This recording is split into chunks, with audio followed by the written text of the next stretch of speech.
Tom, thanks for this is like 30 years later. We're doing Yeah, interview 30. part two. Glad we're both here. I know, right? Right. I was reading back on the first interview, and you mentioned you really some of your early influences, music you liked early on, were like the Beatles, the Yardbirds, Oh yeah. the Byrds. Did you cover any of their music yourself? Oh yeah. In the beginning, it was all about learning guitar. So, I mean, you didn't have things like today where you can go online and get tabs or, breakdowns and all that. You had to dig it out for yourself. So, anything that had a new guitar lick in it or a new chord was a big deal.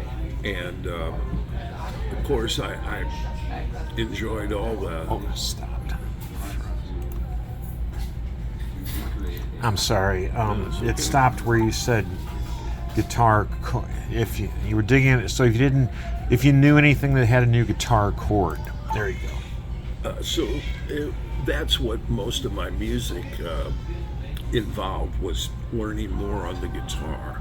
And when Paul Butterfield released his first album with Mike Bloomfield and Elvin Bishop, it was a mind blower. I mean, you never heard guitar solos that lasted longer than a chorus, or really 8 bars or 12 bars.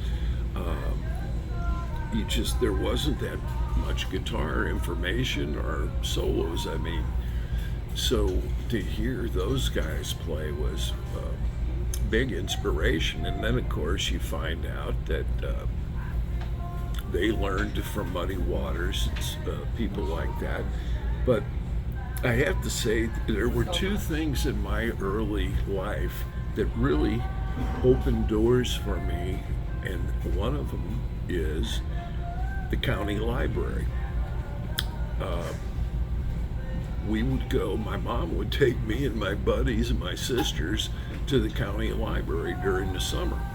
It was air conditioned, and we could roam around, and they had a big fish tank. Well, in the record department, we would go to the folk music and, go through.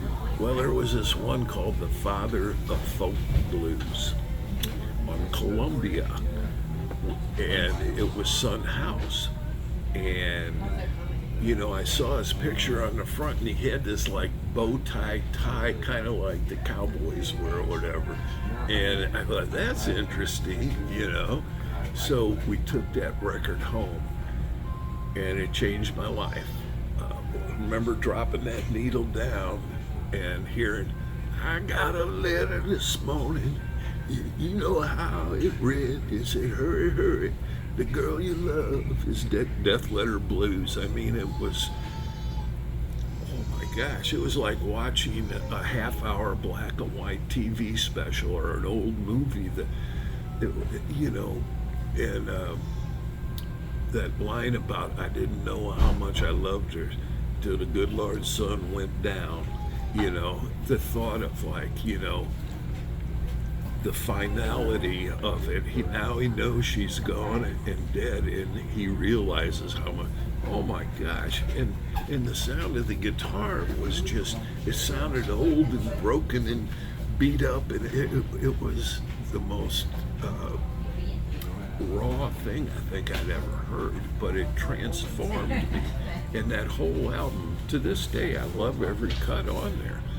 And this would have been about 1965 or 66 that I discovered that. And I don't know when they started, but so the library was a huge influence on me, and it gave me accessibility to blues through their folk programs. And also another one that was huge for me, and I'm sure a lot of other St. Louis people, was the original double helix radio station KDNA, which emanated from Gaslight Square. I have no idea who it was, but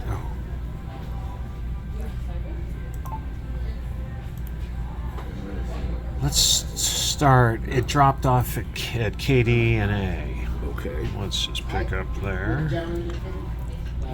And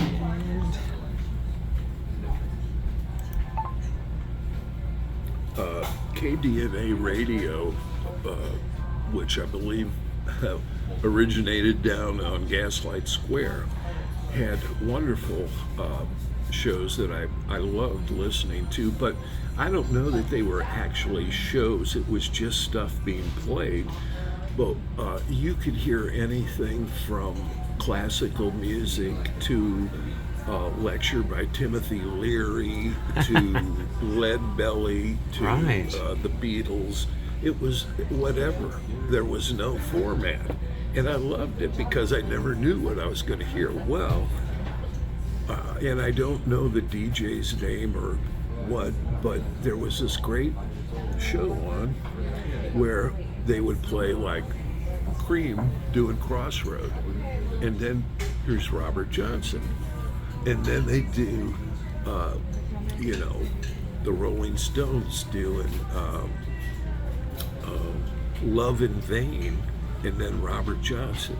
And when I heard Robert Johnson's Love in Vain and how he ended it with that kind of, staggered ending, where he goes, all my loves in vain, it was like, oh my gosh, this is incredible. The feeling and the, just conveying this whole thing, and it's very primitive and raw, but yet the potency of the music and the words and the whole thing just blew me away.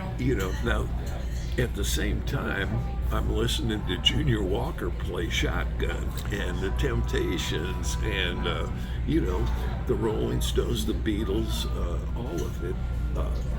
I kind of moved more into soul music when everybody else became a hippie. I was into James Brown and the Temptations and everything, and I dropped you right after the Rolling Stones. Like you were starting to talk about the Temptations. Here, let me fire this back up. Okay. So a lot of AM radio, FM radio hadn't really taken over yet. So whatever was popular and people wanted to hear at dances is what I played. But that original exposure to what we'll term as folk blues really made a deep impression on me. It really didn't help my guitar playing a whole lot because I was more into single string, bending the strings. I mean, that was such a big deal to bend the strings and get that crying sound. We used to call it the crying string, Right. And while I'm talking about KD&A radio, I have to also say that on KATC, you had Bernie Hayes, Dr. Jockenstein, but the real guy that opened the door for me was Gabriel. He used to be on After Midnight on KTZ. He was on After Midnight, and he just blew my mind with, that's where I first heard Elmore James. That's where I first heard Albert Collins. And that's where I first heard Zydeco music, I loved Gabriel. I did get to meet him. I took him a bunch of my old cassette tapes, that you would buy in a gas station for $2 or $3, and it would be, what's his name? Willie Littlefield, or, Roy Brown or something. So I had a bunch of those, and I gave them to Gabriel at BB's one night. He was so gracious. I said, I owe you so much, Gabriel. I just loved Gabriel. And, in the middle of all this stuff, he would play a classical song or a country western song, or he'd start talking about the Kennedy assassination, which was really radical for back in those days, you know. Yeah. So yes, and you know, he'd call out to Ace Wallace, who was a great St. Louis guitar player we should try and find out more about. And so you know, before I was out of high school, those were the kind of things that I was bumping into. Also, back in the day, they had these little transistor radios that you put in your pocket. Well, one day I'm in high school of Southmore. In high school, and at lunch, somebody was listening to the radio, and they go, "Hey, Ike and Tina Turner are at Club Imperial tonight. You want to go?" And we're like, "Yeah, let's go."